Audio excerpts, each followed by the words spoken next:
आज हम जीव विज्ञान के जो बार बार एग्ज़ाम में पूछे जाने वाले अति महत्वपूर्ण प्रश्न हैं उनको लेकर आए हैं। आप देखिए इसको ध्यान से। पहला प्रश्न है, थैलोफाइटा के अंतर्गत आते हैं।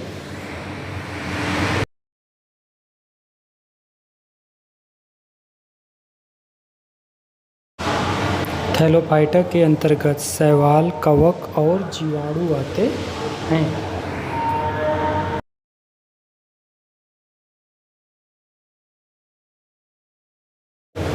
किस उपजगत के पौधों में भ्रूण नहीं बनता तथा संवहन ऊतक का अभाव होता है? भ्रूण का न बनना और संवहन ऊतक का अभाव बताना है हमें। थैलोफाइटा उपजगत में पौधे में भ्रूण नहीं बनता है तथा संवहन ऊतक का भी अभाव होता है।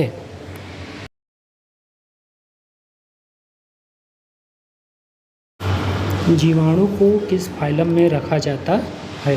हमें बताना है जीवाणु का फाइलम।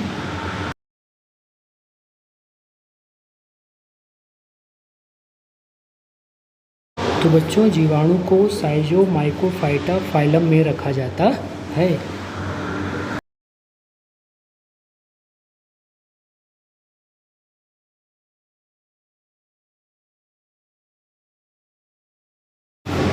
नेक्स्ट क्वेश्चन है, वह पौधे जिनके बीज अंडाशय से घिरे नहीं होते किस वर्ग के अंतर्गत आते हैं? मतलब हमें बताना है कि बीज अंडाशय से घिरा हुआ न हो।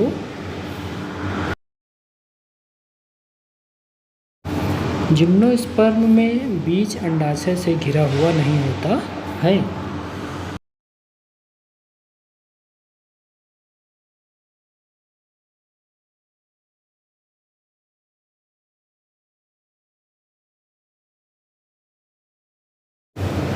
सूर्यजनकी के पिता की उपमा किसे प्रदान की गई है?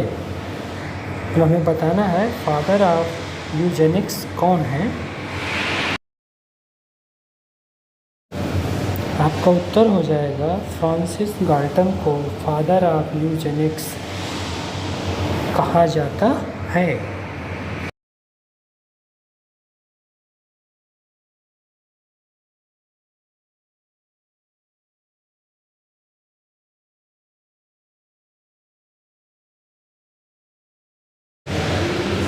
जिन पौधों में संवहन ऊतक अनुपस्थित होते हैं परंतु भ्रूण का निर्माण होता है उनको रखा जाता है। किस वर्ग में रखा गया है ये बताना है हमें।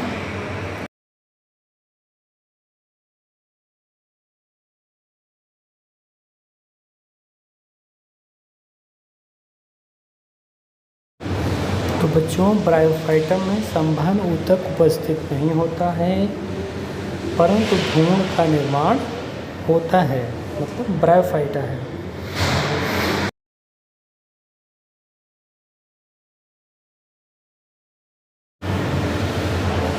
कौन से पौधे पत्ती रहित तथा जड़ रहित होते हैं?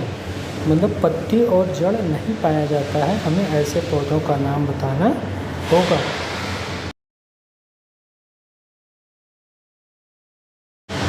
तो बच्चों, साइलोप्सिडा सब फाइलम के पौधों में पत्ती और जड़ का अभाव होता है।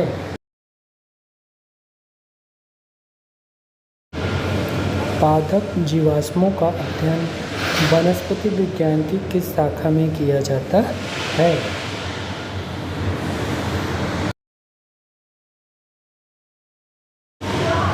तो बच्चों, पेलियोबॉटनी में पादप जीवाश्मों का अध्ययन किया जाता है। पेलियोबॉटनी।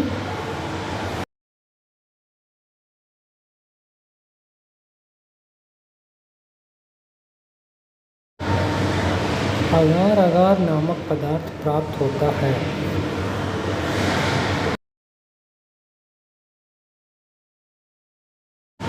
तो बच्चों, अगार अगार नामक पदार्थ हमें जेनेडियम नामक रेड एलगी से प्राप्त होता है।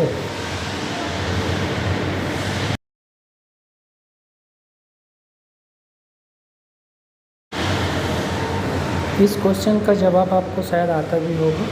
संसार का 90% प्रकाश संश्लेषण होता है। हमें बताना है शैवालों द्वारा संसार का 90% प्रकाश संश्लेषण होता है, मतलब प्रकाश संश्लेषण का अधिकतम भाग शैवालों द्वारा पूर्ण किया जाता है।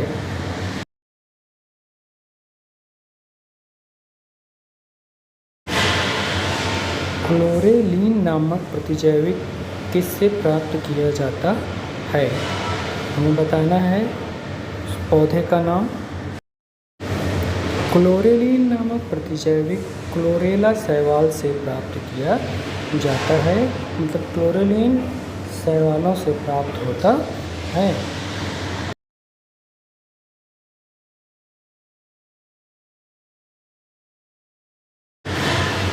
चाय तथा कॉफ़ी के फसलों को प्रभावित करने वाला लाल गिरुई रोग किसके कारण होता है? हमें कारक बताना है कि ये रोग किसके कारण होता है। तो बच्चों, चाय तथा कॉफ़ी के फसलों को प्रभावित करने वाला लाल गिरुई रोग शैवाल के सेफ्यूलोरोस प्रजाति के कारण होता है।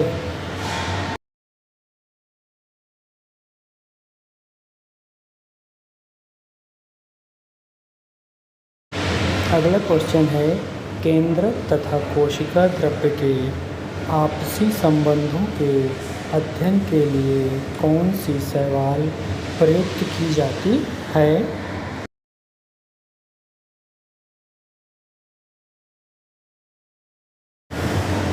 तो बच्चों, केंद्रक तथा कोशिका द्रव्य के आपसी संबंधों के अध्ययन के लिए एसिटेबुलेरिया नामक शैवाल प्रयुक्त की जाती है।